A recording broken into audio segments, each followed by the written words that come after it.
The city of Portland says a hotel that uses taxpayer dollars to house asylum seekers is infested with rodents and cockroaches.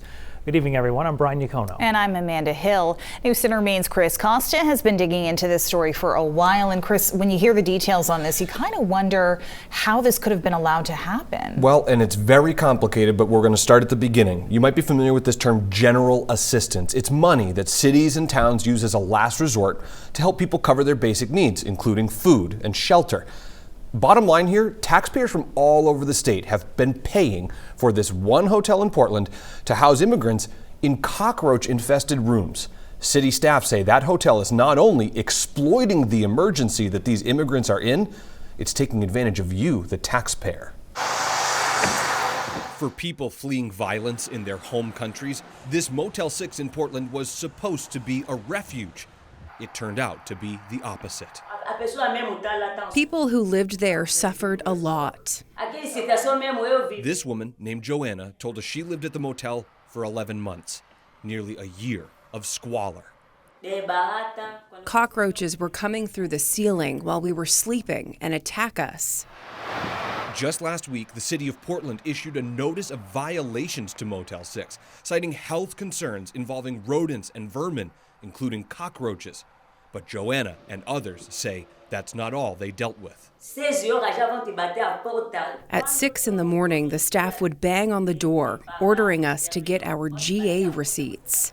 Asylum seekers like Joanna rely on general assistance to pay for this shelter. Without it, she says she would have to sleep on the street with her 3 sons. She says the hotel had only 2 microwaves for the dozens of families and banned any slow cookers or hot plates. Living there gave me so much stress. I couldn't sleep. And that stress is now pinching the city of Portland. In 2020, the hotel started charging as much as $6,450 per room per month for GA.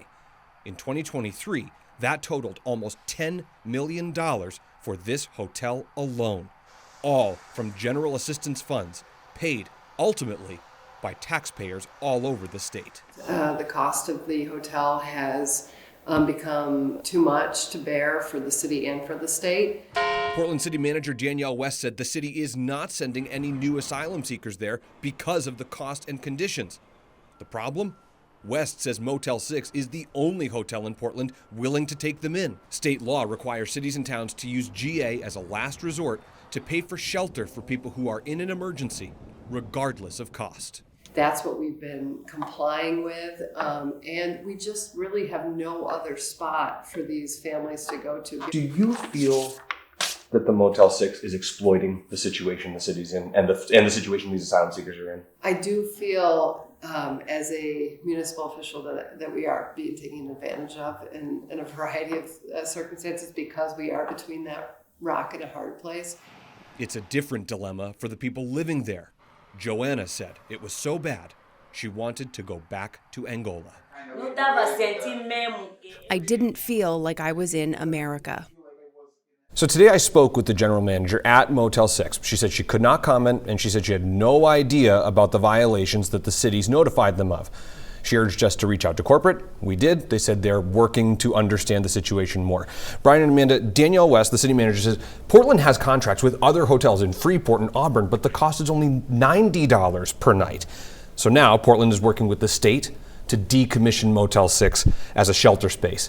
The problem, all the other city facilities for shelter are at capacity. Right. So the city is now trying to help everybody who's currently living at the Motel 6 find a new place to live by the end of the year. The motel has to fix the violations by July 1st. Just a reminder of how complicated these situations are. And the big takeaway from the city was we're at capacity, and this is not money that is given to asylum seekers. Frankly, it comes from everybody else who pays their taxes. All right, Chris, thank you.